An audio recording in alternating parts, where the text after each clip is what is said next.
What's going on, people? We are Tottenham TV, back here for another Tottenham update. Let's see what we have today. Quite a long one, to be fair, starting off with Davinson Sanchez from a Russian publication saying that Tottenham reports from Russia tonight that Spartak Moscow have made a €15 million, which is £12.8 million offer for Davinson Sanchez. That came out last night, by the way. And if it's true, accept it, please. Yeah, great deal for Spurs. Need to get some money in. What's happening with these centre-backs? Haven't heard too much of them recently. So hopefully we're just waiting for money to go out before we bring them in. Yeah, we were told that we were going to bring one in and then start focusing on sales, but it's been a bit quiet on that front. I guess we'll know tomorrow when we see who's on the plane and who's not on the plane, if anything is advanced or not advanced. Hopefully, Davinson Sanchez, we have heard a couple of teams are interested in taking him, so hopefully that we think a deal is going to be done sooner rather than later on Davinson Sanchez. But let's move on and talk about Giovanni Lo Celso. And Romano says that Real Betis keep working on Giovanni Lo Celso option for next week's, with many clubs in the race. And we did hear, I can't remember who the source was, a couple of days ago we brought to you that Betis feel like the fee that we want for Giovanni Lo Celso is a bit too high and they might move on to other targets, but Romano is saying otherwise. Yeah, not surprising that Tottenham probably set the price like, okay, you want him 20 million. That's probably what we're saying. They're like, well, we're not going to get anywhere near that. I think we're going to have to obviously take a massive hit on Lo Celso. We all know that. But how much of a hit the club are prepared to take remains to be seen, because we know he's an Argentinian international. He had a decent loan spell at Villarreal. And when he does play at international level, he seems to be pretty good. But the problem for Tottenham is he can't stay fit. He wants to leave as well. But you can't expect a team like Betis to shell out 20 million. It's never going to happen, especially with the finances of a lot of the Spanish teams. So Tottenham need a bit of reality check, I guess. I mean, I don't even know how much they're asking for, but I'm assuming it's in that ballpark, just knowing Levy. Yeah, I mean, it depends, I guess, where Lo Celso wants to go at the end of the day. With all the clubs, I mean, we've heard there are 2 or 3 clubs in for Gio, so just take the highest offer and let's move on and we can close this chapter, to be honest. See, it's easy, this transfer business, isn't it? It's so easy, so easy. Let's move on to Pierre-Emile Højbjerg. Matti Moretto once again reporting on Pierre, and he says the midfielder who most convinces Atletico Madrid is Pierre-Emile Højbjerg, and whether a deal can be done with Tottenham remains to be seen. I did see a few tweets, I know nothing official or anything like that, but a few tweets from Atletico Madrid fans saying they don't think they're going to sign Højbjerg because they don't have too much money to outlay at the moment. And that's an issue, because we are going to probably ask for a significant fee for Højbjerg. I don't see us letting him go for a cut price fee. Like, you know, if they can only say must drop 20 million, I think we reject the offer and I think we keep him. So if there isn't a lot of money, unless there can be some sort of deal where it's like a loan with a mandatory option or something like that, maybe that's actually, this deal's not as far ahead as we thought. Or a player swap. João Felix. Yeah, right. Yeah, I'll take that in any day. João Felix plus we give them money could be an option. João Felix plus money and Højbjerg. Yeah, I would take that. I mean, how much do you reckon would have to be on the table for us to take João Felix as well? You're probably looking at like 40 million, 50 million plus Højbjerg. You reckon? You reckon they're not selling for anything below like kind of the 80 million mark for João? Maybe 40, something like that. It'll be a significant fee. If it is, remember they signed him for 100 million. Yeah, but they're not recouping that fee. No, we know that, but I'm not. That isn't recouping that fee. I think like 30 million in Højbjerg would be an absolutely sensational deal if we could get that one over the line. But I don't think we're looking for an attacker though, so I don't see us doing anything like that. Yeah, but even so, it would be an unbelievable deal to do.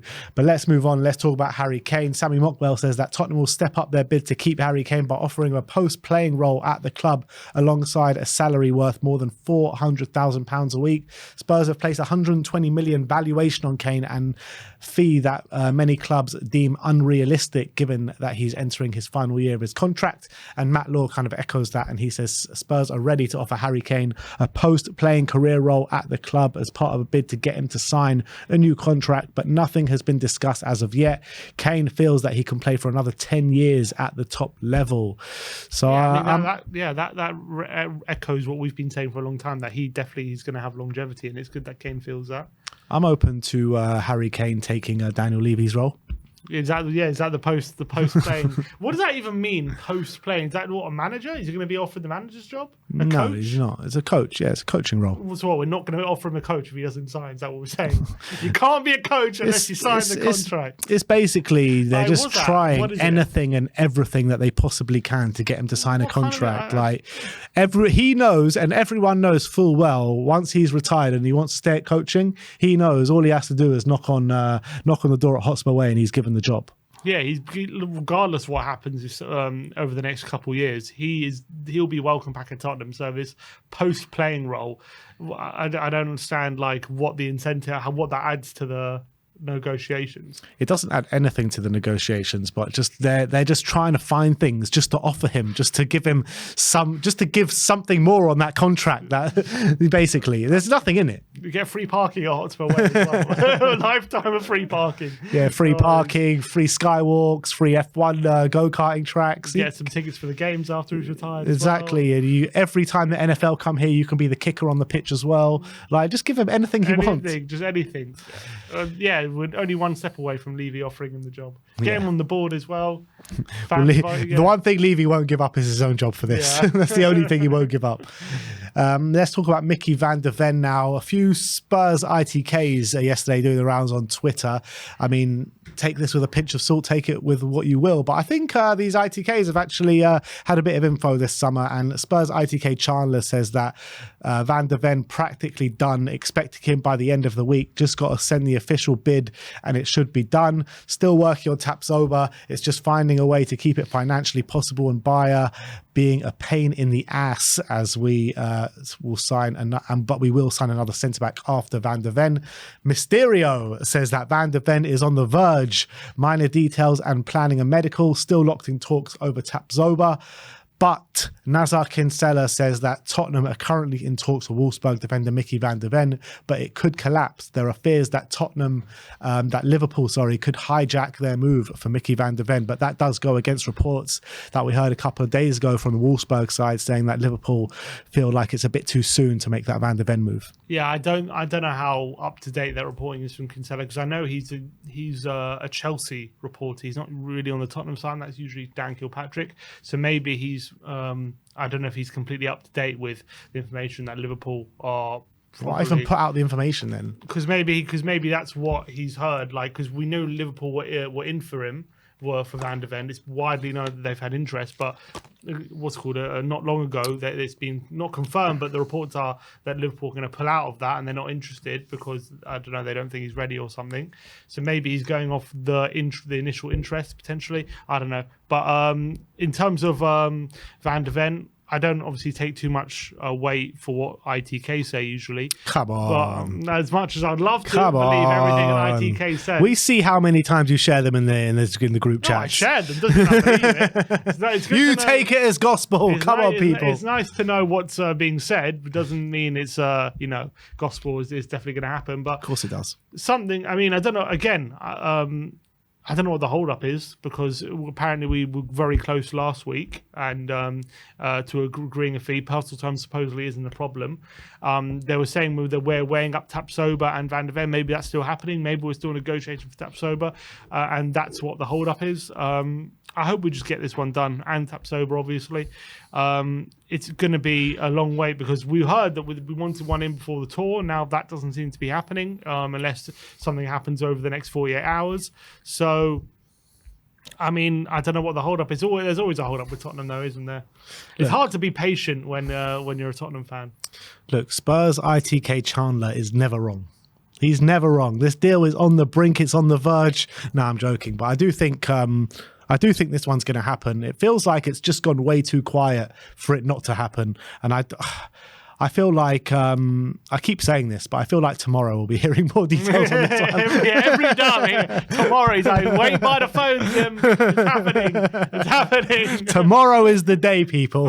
I'm waiting by the phone, just watching, like, come on. Tomorrow is the day. Never happens. Well, hopefully we'll hear something soon.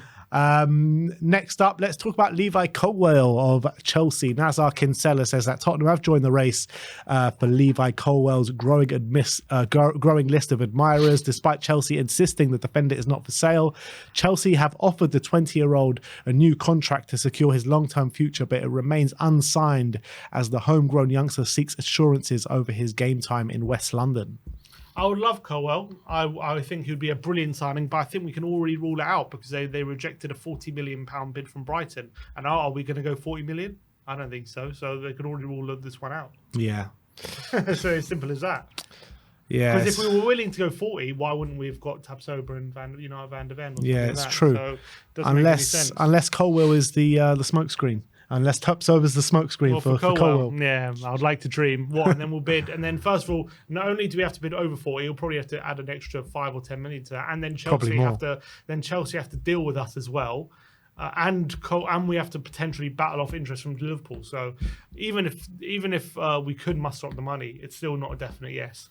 So Sim killing dreams. Sorry, guys. Killing dreams. I would love Colwill maybe just as much as Tapsoba, to be honest. I think he'd be such a good signing.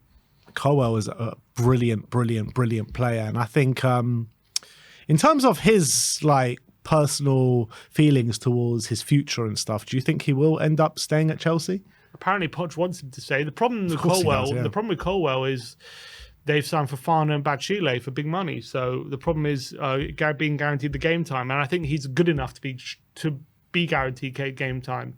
So I think if Poch can't, I guess if Poch isn't going to say you're my number one centre back, I can understand him being a bit saying look, I don't want to, I'd rather move. But I do think he's going to end up saying, I do think he's going to end up taking that number one spot. But a few weeks ago we did have that. Remember when we had that conversation about Tapsoba and Van der Ven and bringing both of them in at the same time, and you were saying both of them should just back their ability to make that starting role. So shouldn't Colwill do the same? Yeah, he should. I think he will. All right, let's move on and let's talk about a player called Andrea Cambiasso on loan at Genoa last year from Juventus. Dimarzio says that Andrea Cambiasso's agents have been probed by Tottenham alongside AC Milan. Juventus could ask for 25 million euros for the left back. Why? Why are we going for left backs for potentially 25 million? Makes no sense. Sessegnon, I don't know. Perisic is going to be out the door. Maybe Reguilon's going to be out the door as well. Okay, simple solution. Sign Van der Ven and Tapsoba. It's simple. Why would we bother signing a left back for 25 million? I don't understand. It makes no sense to me. Well, this guy could be a big left back in the future. Maybe. I don't know. To be honest, I don't know much about him.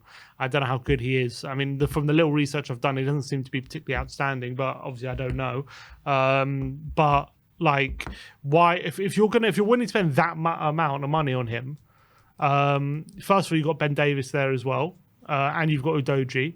So why would you be willing to splash even more money on a left back when you got those two and we need centre backs desperately? For some reason, Spurs don't mind spending 25 million on 3 or 4 players, but once it comes to one player and spending over 50, 60 million, they will not do it. Yeah, that's it. It's so frustrating. Where's the sense in that? Doesn't make any sense. I don't know if there's any truth to this. We'll see if we're actually... Look, I don't mind us signing another left back, but I don't want to sit here at the end of the window with Cambiasso and only one centre back. I don't want to... 100%. Don't want a situation to be there. 100%. And this is a good one. Coming out of Romano last update about Vitor Roque. And Romano says that Roque's agents, Curry, says, I could confirm that English clubs try to hijack the Roque deal. Tottenham and Manchester United sent important bids, way better than Barcelona's, close to 100 million euros. Vitor only wanted Barca, and there was no chance to change his mind. I mean... in what world did Tottenham put in close to 100 million bid for this guy? So this guy's 18 years of age. I can guarantee you this could be Messi reincarnate and we wouldn't have bid 100 million. 100%, I can guarantee you that. There is no chance Levy is sanctioning a 100 million euro bid for an 18-year-old. Unless they know it's 100% not happening. Yeah, exactly. That's the only way. Yeah. Pretend. Yeah. I agree with that. That thing's absolute rubbish. There's no chance Tottenham came even close to that. No chance. Not a chance in hell. Like, the most that Levy would spend on an 18-year-old is maybe 20 million. He'll never go over that. It's too much of a risk for him. Oh, he's 18. You don't know how good he is. No chance he goes to 100. No chance. Anyway, that is your Tottenham update for today. Let me know in the comment section below your thoughts regarding any of the news stories we brought to you today. Like, subscribe, and comment. And as always, come on, you Spurs.